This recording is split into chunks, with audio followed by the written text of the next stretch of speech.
battle with Kung Fu Eddy. He will fight you to the death.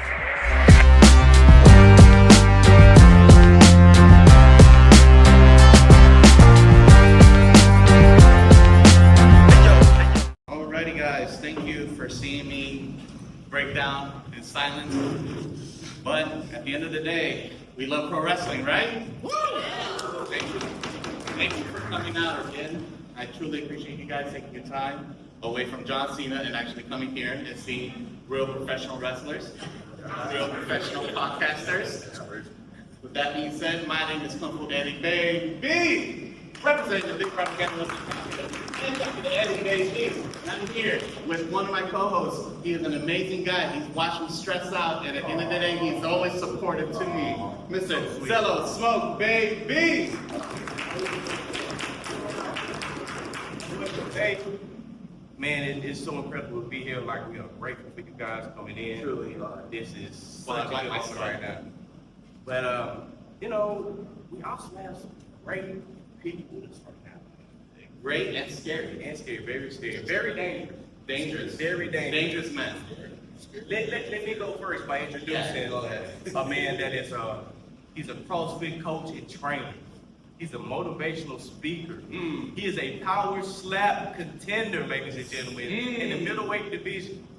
He is the OIWA Universal Champion. Ladies and gentlemen, introducing Mr. Dontae Smiley.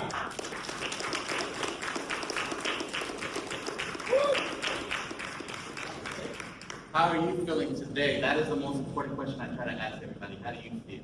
Blessed and highly favored, brother. You know I'm grateful to be here. No, I appreciate you taking time out of your busy schedule, especially being a champion of your own. But we got more champions. More champions. That being said, a former power lifter. This guy is strong. This guy is a savage. His name is Brick What's that mean? Savage, baby. Super Open Heavyweight Champion, courtesy of Matt War Pro, man. How are you feeling today? I feel terrible. I had a tournament for this game. You had a tournament. Yeah.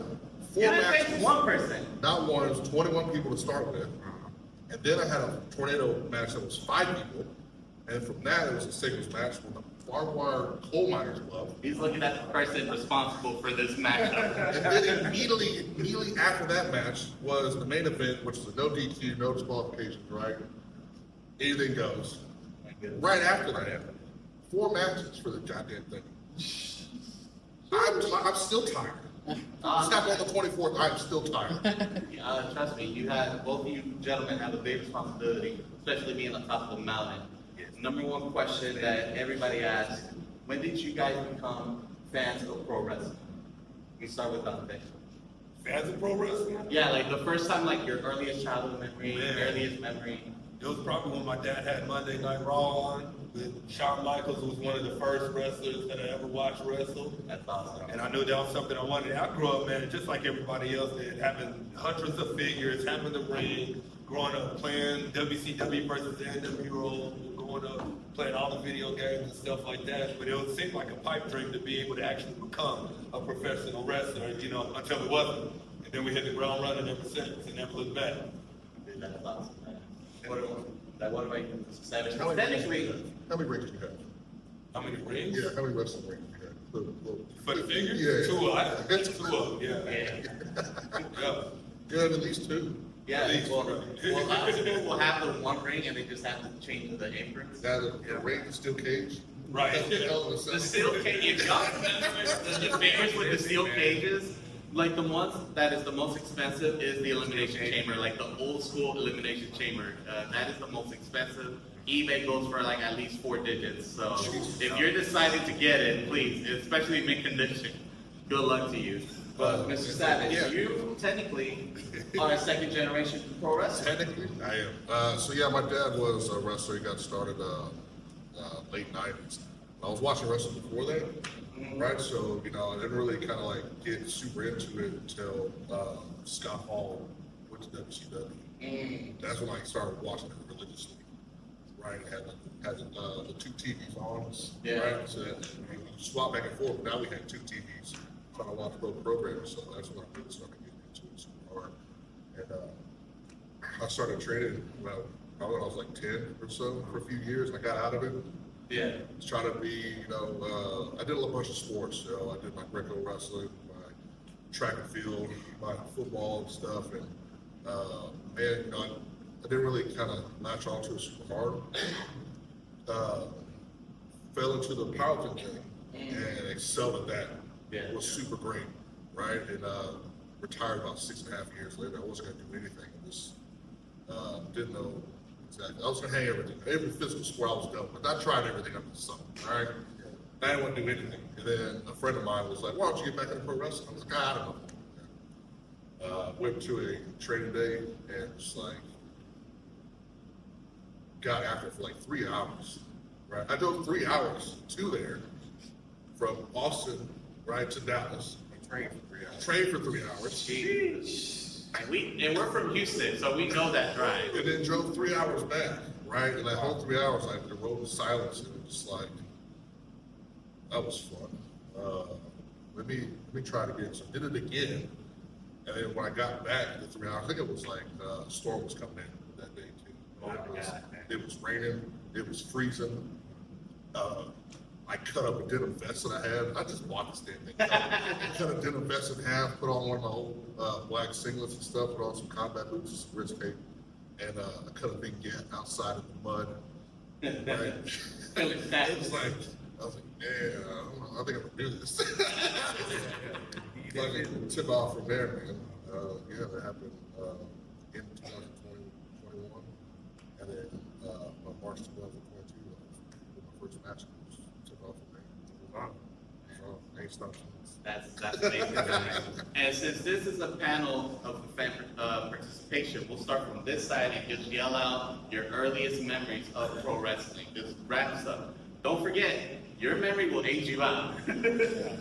So we'll start from this direction and just go on from there. I'll say we're starting young, so I just blame the face. I mean, I remember my very first memory of wrestling was going.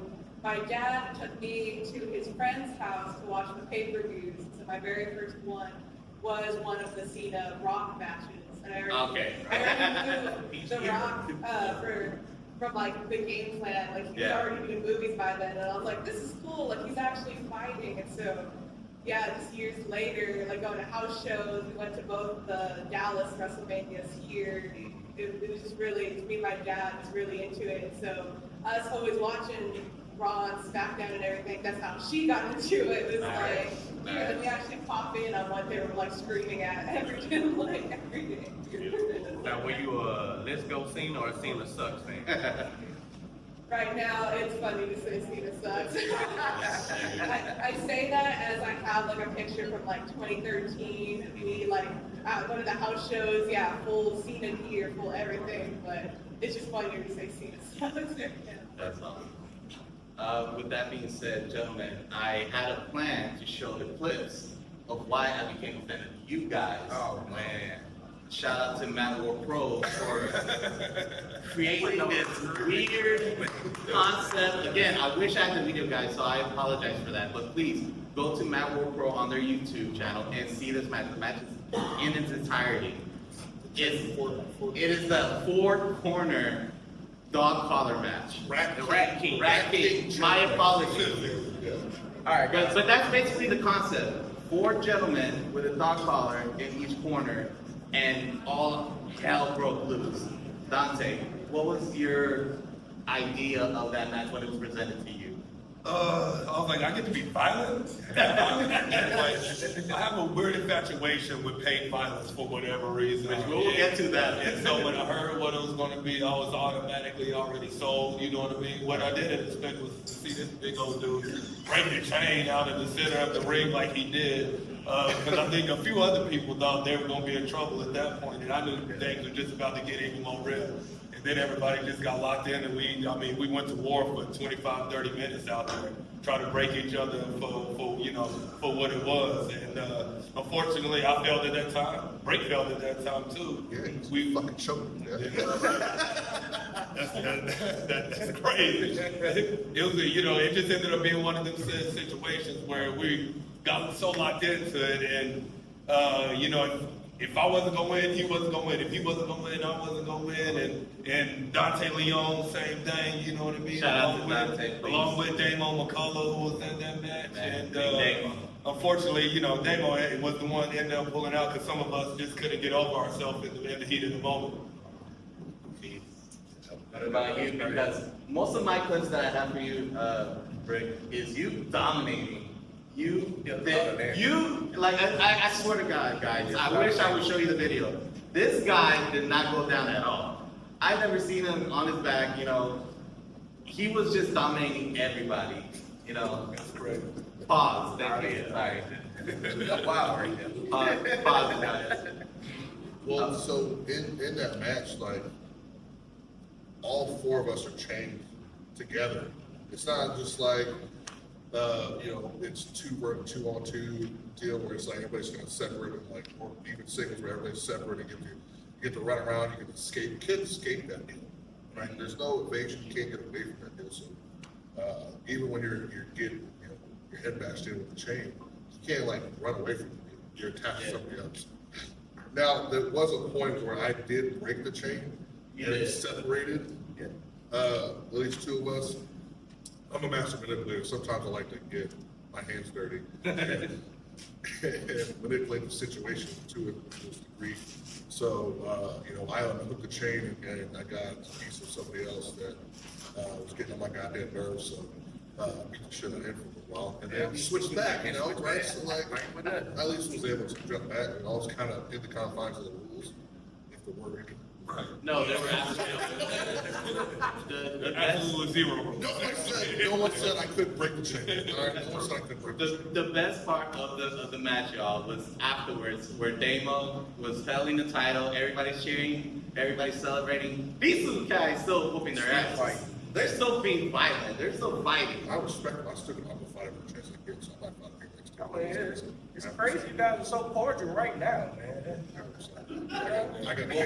Well, luckily both of them are champions, but I see Dontae eyeing We gotta make sure y'all are invited back to this situation. Oh, we're definitely gonna do this again, and hopefully you guys can join as well. So, with that being said, we can start with this little section. What is the most violent match that you guys have ever seen to the point that it was just like, yeah, I'm gonna take a break for a little while?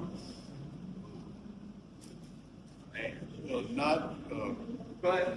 Not taking a break, but that lights out match between Hangman Page and Swerve Strickland. Oh, syringe in the mouth and all that. Yeah, that was a little grimy right there. Yeah, I had to look away for that match, man. I don't think that was sanitary. Something that gets me every time was Cody's match in the Hell in a Cell. With the purple movement. Yeah, that was hard to watch. Yeah. I mean, the heydays of ECW in Jersey with, Sandman, Taz, Rob Van Dam, Sabu, some of the pioneers of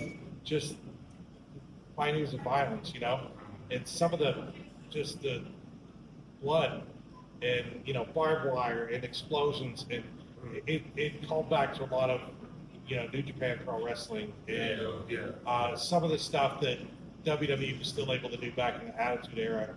When you had like Cactus Jack and even the match he had with Triple H and that sort of thing, and even when he was having matches with Terry Funk and that sort of thing. And you get some of them now with like AEW, like Anarchy in the arena the other night, when they're pulling out a staple gun. Swerve Strickland with a staple gun in 2 different matches was something I never thought I'd see. Where he's hitting people in the forehead with staples. He even got one on his tongue that he showed in the match, which was one of the wildest things I've ever seen. but to hit somebody off the top rope with a staple gun, thumbtacks in the match, in the mouth, and then an EVP, the exploding tables. I mean, they've gotten pretty creative, and a lot of it is callbacks to Japanese wrestling on the hardcore side and old school ECW and some of that. And in moderation, it can make it extremely enjoyable. Yeah. You don't want that kind of stuff all the time because it ruins the authenticity of it. But, you know, and I know WWE doesn't do that much anymore because it's unsafe. Yeah. But yeah, it reminded me a lot of old school stuff. We PG now in this era, so Yeah. this is a little different. Okay, with that being said, nostalgia is probably one of the biggest things that's a part of wrestling today. And I also want to ask you guys, for your personal experience wrestling and watching, being fans of wrestling, what's the most nostalgic moment that impacted not only you but your career?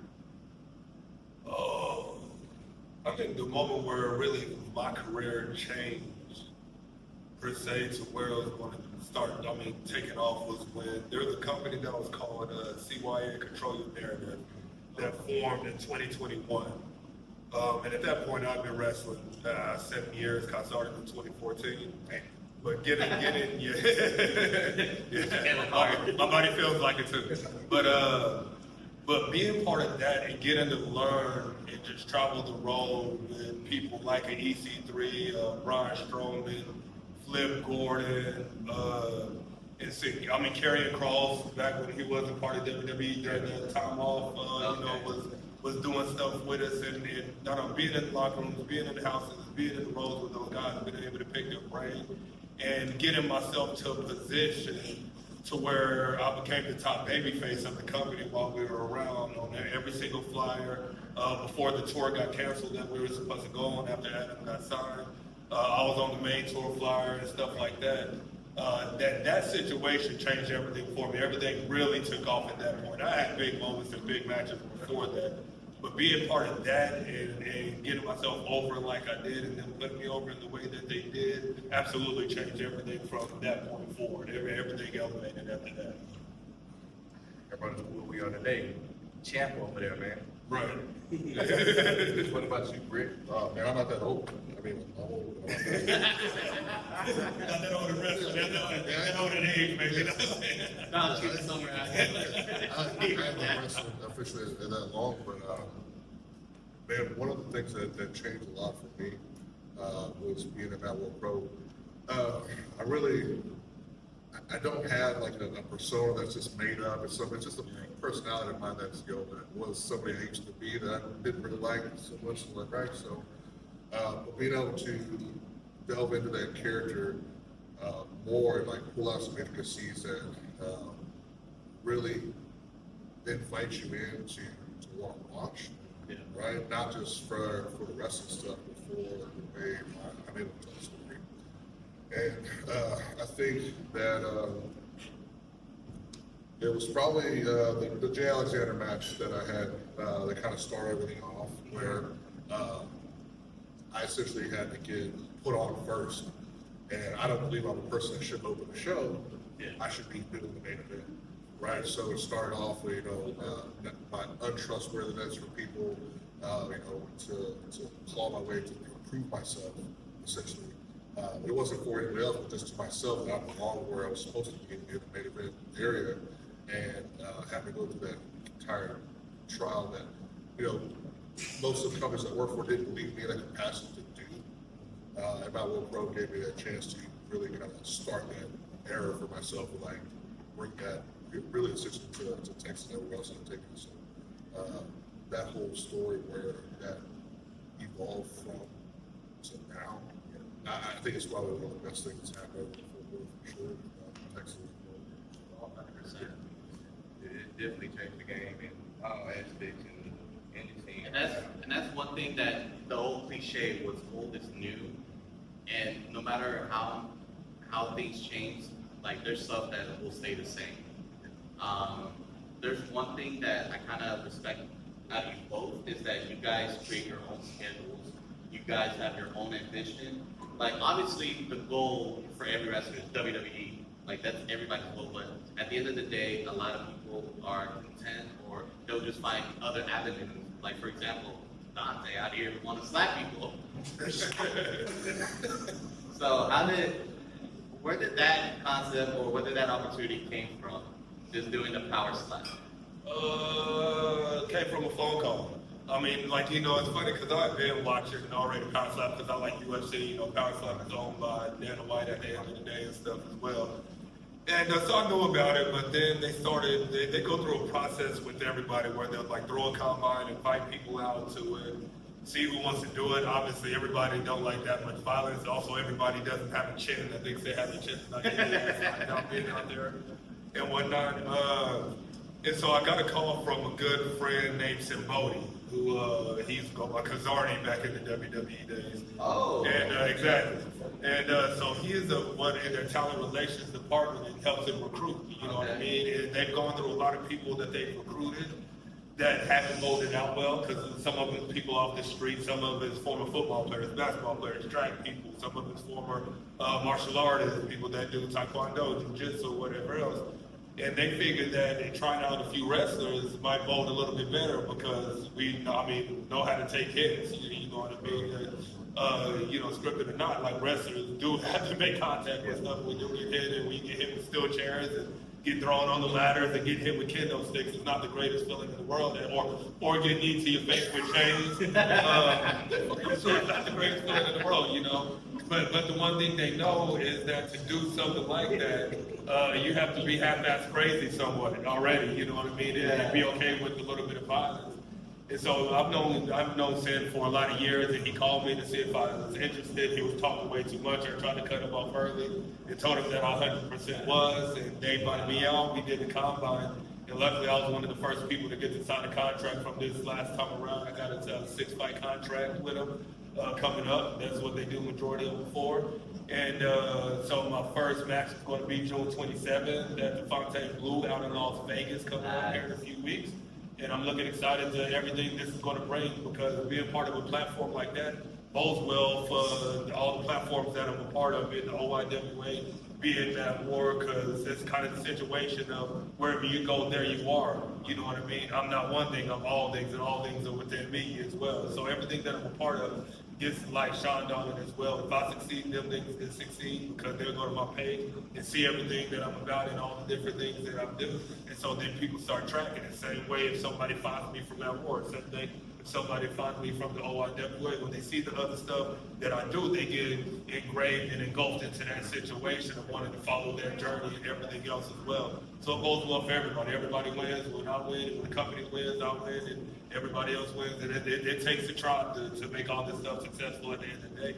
And it takes being better and doing other things as well to help get out into a broader audience as well, which is absolutely needed as an independent wrestler. You can't just do wrestling, you gotta be known for some other stuff as well, you know what I mean? Like him with the power wrestling as well. One of the first videos I saw him was him them repping 600 plus pounds for 10, 20 seconds. That's 65 years to it. 65. Yeah. 65 times. You know, my one rep max is 565.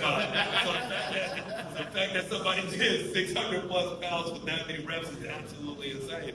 In a feat that it's a 1%er's feat, you know what I mean? And that kind of stuff doesn't get enough credit in the other stuff that other people do because, quite frankly, like myself and Britt that do a lot of other different things outside of here and try to put on for the brands that help us put on for ourselves as well. A lot of wrestlers don't do enough at the end of the day to help those situations, and you got to be able to give a little bit to get a little bit in those situations, and that's what enough wrestlers at the end of the day don't do, is make themselves known outside of the thing, and this thing ain't gonna last forever at the end of the day. I've taken a tombstone power driver and fractured my C7 before, you know what I mean, and it happens. You know what I mean? And that's what you got to be prepared for, because it can happen and it could be absolutely over. Then what do you got? And that's what a lot of wrestlers need to think about, is that what do you got if you don't have this? And if you don't know, they need to. That's deep, my brother.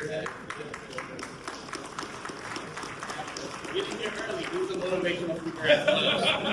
On his Instagram, he has power slam, CrossFit, and talking to an audience. So he's very good at. He's a triple threat. With that being said, man, it was so incredible to see you guys match and what y'all put on. And just like that Rat King match, it was something different. You know, something we've never seen. The evolution of wrestling has changed so much, generation to generation to generation. 70s, 80s, 90s. I want to know how both of you guys, also to the audience too, I want to know how both of you guys feel about the evolution of wrestling right now to what it is in 2025. Man, I think most of the new stuff is boring. Honestly, Just because like they don't let things happen where you can digest it and like understand like why something's doing the thing. I'm real big on you've got 10, 15 minutes to tell a quick story, right? It's not a big time. You watch a movie that takes an hour and a half, 2 hours, right? It's time to develop a story. I gotta do this in 10, 15 minutes. And a lot of the things that happen in all that stuff, they think really quickly for TV. They just don't get the time to develop the stuff. They just don't too many things in there just to say they can. Which it's sometimes interesting. It's nice to watch visually, but it's just to me it's just boring. There's no sense of actual real danger that you can get from doing drama. We don't want to tell the story. So I think that's part of what's missing. Because they may do dangerous acts, but you don't get the idea there's things that are dangerous happening. They do, so they're just kind of like doing things. do you think it's more of a spot heavy these days? I mean, besides that, you can have a spot heavy deal because you're not developing a story like why you're doing those things. Okay. Like, I don't have to do 600 different Psychological aspects. Yeah. But it's not, I play like war games with people in mind all the time. While wrestling at 10, 15 minutes. I'm trying to debilitate you mentally while also doing it physically at the same time. So I'm a little different kind of cup of tea there. You can understand the sense of danger when the bell starts. And that just is developed for me, just walking out a certain way, right? The way I make eye contact with people, my mannerisms, what I do, and stuff like that. Just don't get them feel sometimes it feels like they're just people and not wrestlers. And to me, that's it. What about you, Dontae? Yeah, I mean, wrestling's funny, right? Because whether you go to north, south, east, west, whether you go overseas, you're going to get something different ultimately. Like, I went to wrestled in Europe about 4 different times last year, from Germany, 2 different parts of Germany, 2 different parts of the UK area, Portugal, and the wrestling's absolutely different in every single one of those spots. Because some of them are, like he was saying, like super spy heavy. They want to do everything from A to Z and tell no real story. But I feel like, especially on the independent circuit, where a lot of people are trying to work for the highlight reel, rather than to really develop themselves and get out there and be different to get themselves noticed. When you can teach a monkey to do the moves, it's the stuff in the middle that matters. Like my daughter knows how to do a flip off a couch from a good height. But I'm being serious. It doesn't take much to teach somebody how to do a move. I was on the Dude Perfect show once, and we taught the twins that are on the Dude Perfect show how to take bumps and how to do take suplexes and how to give a body slam within about an hour of training. You know what I mean? Safely. Yeah. You know what I'm saying? And so it doesn't take much to teach them that the art of storytelling in professional wrestling has never failed. It has never failed the individuals. It has never failed the organization. We just watched, for those that watch WWE, we just watched them tell a 5-year story with the bloodline situation. Yeah. And everybody and their mama and their dog was engulfed in that storyline. Yeah. Everybody. You know what I mean? There was a lineup they said otherwise. And stuff, because they made everything that they did feel important. Whoever was writing that story, which I think was Heyman from what I've heard of the grapevine, was writing that story, everybody was engulfed in it. And it doesn't fall on the endings.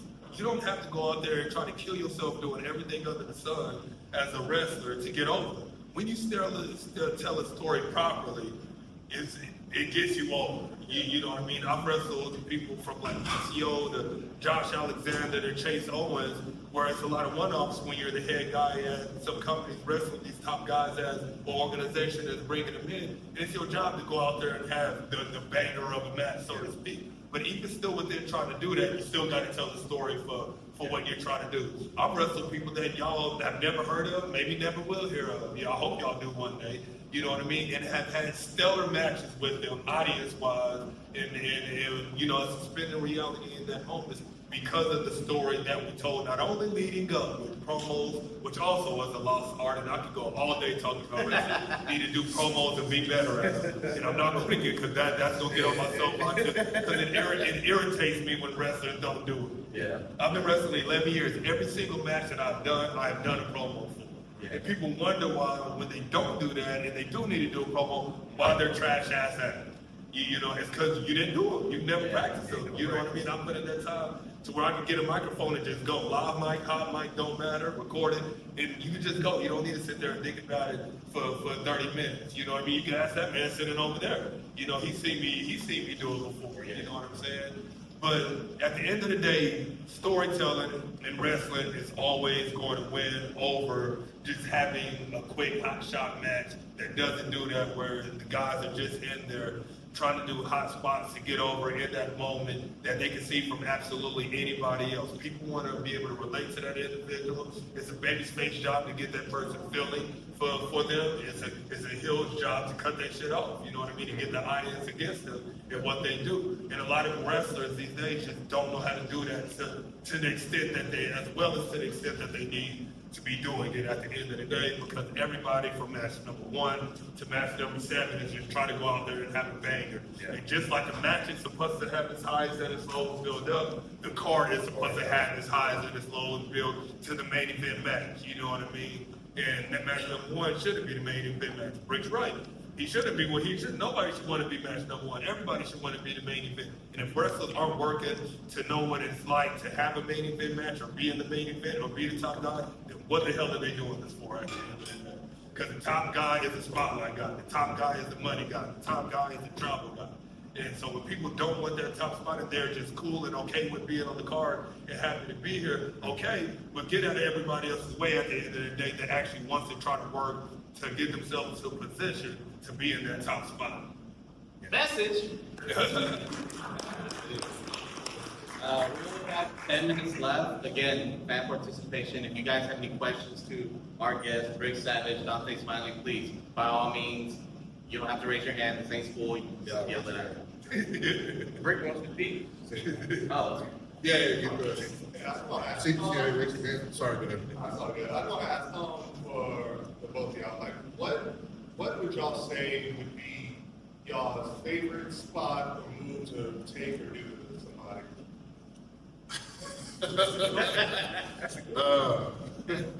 Get the power bombs in the road, maybe? I hate oh my power- God.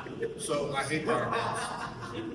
I was never gonna do one, and this dude ran at me crooked, wrong.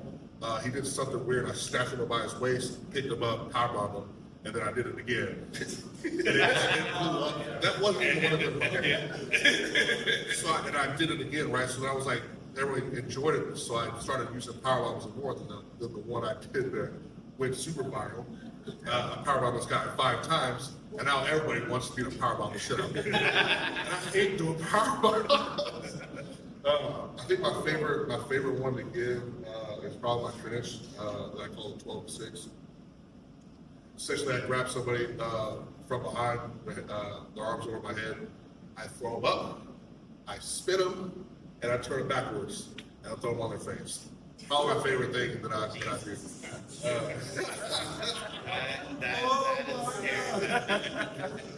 Yeah, throw them up, spin them, turn them upside down, backwards, and throw them on their face. It's like a record scratch. Like, Yeah. I'm wondering why you think I got here. It's probably my favorite thing. I think my favorite thing to take is a big forearm strike from something that's really strong. I'm just really good at selling. Really good with timing, right? So somebody's got a really big forearm strike that can knock somebody out is probably one of my favorite things to do because I know this person doesn't look like money as soon as it happens. Yeah, my number 1, I do a little strike combo into a cool looking little Pele kick into my jumping double stomp from the ground where I jump and literally put my feet in people's chests and drop them into the mat where they take the back bomb. which is pretty much in my comeback, so to speak when I'm firing up. But then also, I do an Ishigoroshi, which is like, got him in the fire miscarry and toss him over almost AA style onto my knee. It's like a neck breaker. Then I'll run off and give a big forearm strike to the back of the head, which I really love doing that, because when people, once again, like you said, when people know how to sell stuff right, it bodes well for both of us, because it takes two to tango and make each other look good in this situation. And just like him, like I love a good forearm strike, but somebody's putting it in there. I hate weak shots. As somebody that likes to inflict pain, I want to feel something as well. And same thing with a watch out. But yeah, like a good forearm strike or a good kick of sorts to really sell for them, you know what I mean? Because I pride myself on being able to make people look good as well, because once again, it's our job. I need to make them look well, they need to make me look well. Let's do our job for each other and get the match over. It's more about getting over than going over anything, which is another lost thing in wrestling that people forget about. We got time for one more. What do you guys think about the last couple of years with documentaries like Mr. McMahon and on Hulu, and you've got like The Dark Side of the Ring, with these stories coming out from the 70s, 80s, and even some of the 90s about, you know, a lot of things that have gone on in and outside the locker room and personal tragedies and things of that sort. How do you think that's kind of changed perception of how people see wrestling now? Man, I didn't really care for the McMahon one. It's just that it wasn't anything new. There was all the same stuff that it was rehashing. The Dark Side of the Ring is probably one of my favorites. Yeah. Not because it's like great to watch, but you need to understand the sorrow, the tragedy that comes with pro wrestling. Everybody thinks it's really fun. Like, yeah, it's fun to watch. There's just so much that happens right the other 20% of that, match stuff is getting it prepared and like getting to that deal. Another 20% is like stuff that happens outside the ring that you deal with your family. Another 20% is like, you can't tell the difference between like your reality and stuff like that. All that stuff that builds up to us, it's a lot that people just come to pass. Right? Fans don't really treat wrestlers as real people sometimes. That really shows that they are real people with real problems, right? So I think it helps you get a little compassion for some of it to understand that view. But it's not a great show like happiness sometimes. It's Yeah, I think the Jake Roberts was probably one of the saddest ones. Just his growing up and what he went through and what he still dealt with, in his career at his peak of popularity, in 80s WWF, and just the horrible things that have been going on, and how he's chosen to grow from that with therapy and the like, and become a better person outside the ring, despite everything. And some people, weren't that lucky. Some people might have a tragic ending. I mean, this might sound harsh, but it also is a simple decision of a choice at some point. Yeah. You know what I mean? Like as somebody that talks to people like with addictions on a regular basis and lost kids, lost adults, like at some point, regardless of what anybody's going through, that individual has to decide that they want help, need help, and how to get that help. You can lead a horse so well, but you can't make him drink the water at the end of the day. And some people don't ever want to drink the water because they're too far gone. Some people will drink the water, and unfortunately, such is life. You know what I mean? A lot of people make a lot of bad decisions. People make good decisions. There's decisions that are in between. Our duty as humans is to try to help. And if you try to help, at the end of the day, that's the one thing you can't control. You can't control them accepting that help or staying within that help. But you can accept trying to help them. And I think that's where it comes in with Jake Roberts. You know what I mean? And some other people, that DDP, who we know is now working with a lot of people with past addictions, aches, and stuff like that, is they made a decision that enough was enough and said yes to his help at the end of the day. You know what I mean? Because wrestling is dark at the end of the day. But it takes somebody to try to change that cycle to break out of it. And just because people are wrestlers don't mean they have to act like wrestlers behind the scenes and do stuff that the old school wrestlers done. You don't have to be the same as everybody else. You could be the one that doesn't go out. You could be the one that doesn't drink. You could be the one that doesn't take pills for your pain or do drugs. And you just have to be okay with it. And it's okay not to be the popular in the locker room because you can still be the popular one in the ring today. Whereas back in the day, they felt like they needed to be the popular one in the locker room and in the ring to be able to get over this bullshit. At the end of the day, I could care less if people in the locker room don't like me. I'm going to win anyway because I know the work that I put in for me to win in the way that Dontae wants to win. And it's not succumbing or playing wrestler like a lot of people do or doing things just because that's what wrestlers do. I don't feel the need to do that. If Dontae don't want to do it, I ain't going to do it at the end of the day. And if I do, then I will. You know what I mean? But I got a lot greater worries and a lot greater concerns outside of what other people do. When I have a wife, when I have kids and stuff that are real people I got to take care of, including myself, that I got to worry about. And it's a wrestler's choice to not get involved in stuff, and they don't have to. And they should never feel like they have to get involved in a lot of it. It's stuff of bending over backwards for a promoter in the locker room to be able to get over it. Just to be respectful, gentlemen in the back, you raise your hand, so I want to make sure you get your question. I just wanted to, so in my house, I come across as a wizard because wrestling is kind of, I think, on television, like you're pitching and writing and stuff like that. Story-wise, it's kind of unpredictable.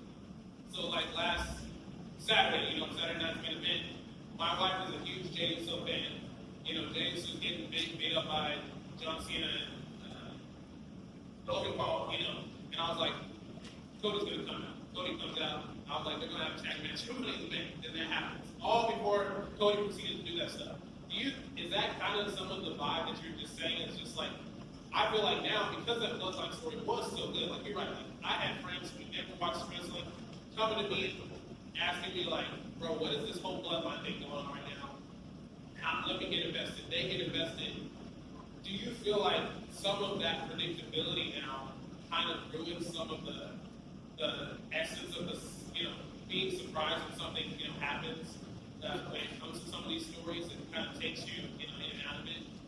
Not necessarily, because see the thing when you have a goal and your pinpoints and stuff you want to hit, right? There's sometimes you need to extend something out. Let's say you get to extend something out without having like your two main people touch directly. Yeah. They're getting to touch indirectly to have this thing happen. And if something good sparks out of this, you have another branch of the story that could go either way with that deal while you're progressing your main timeline. Yeah. Right? Each thing is a sub-timeline that happens that has the opportunity to give you a new main story to continue when this one's over and let this one continue past it. So you gotta give those people opportunity to build those things, and that's how you do it. Right? It's the same kind of formula that'll happen, but how you get there, how you execute it, and what you do with it afterwards are the part that's gonna matter the most. Yeah. And predictability is not a bad thing. You just don't want to always be predictable. Some things are meant for surprises, some things are meant to be predictable. You know what I mean? They want that anticipation, then you get it. You still get a little bit of high from it. It's like finding about stuff that happens in a movie.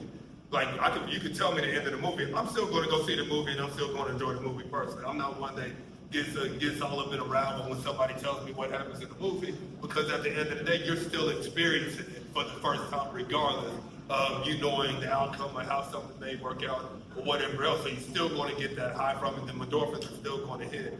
So yeah, I'm like Rick. I don't feel like it ruins anything. There's a time and a place for everything. And that's all that matters at the end of the day. And also every pay-per-view, they can't have just these big surprises. You know what I mean? But because then you're always going to expect it. So then the one time that you don't get that big surprise, then how are you going to feel? Yeah. So when some stuff is predictable and what stuff is a surprise, you really never know at that point, and they just still keep you on your toes, whether you can see it coming, don't see it coming, big surprise, no surprise, or whatever else it may be. Again, thank you guys for loving pro wrestling. We'll finish up with the social media plugs. Gentlemen, start with Savage. If you don't know my social media, it's World Breaker Savage. That knows it. World Breaker Savage. You can find it on that. Yeah. And mine is D Smiley Built Different. God damn. That's what it is. D Smiley Built Different. Or you can just Google Dontae Smiley and you'll find everything you want to know and some that I would rather you not know. Because all information gets put online these days. Yeah, don't go to the 17th page of Google. I ain't got nothing there. My pages are clean, bro. You're definitely. Thank you guys so much. Please follow us at the Big Propaganda Wrestling Podcast and Talking to Eddy, baby. Thank you guys. Thank y'all. Thank you.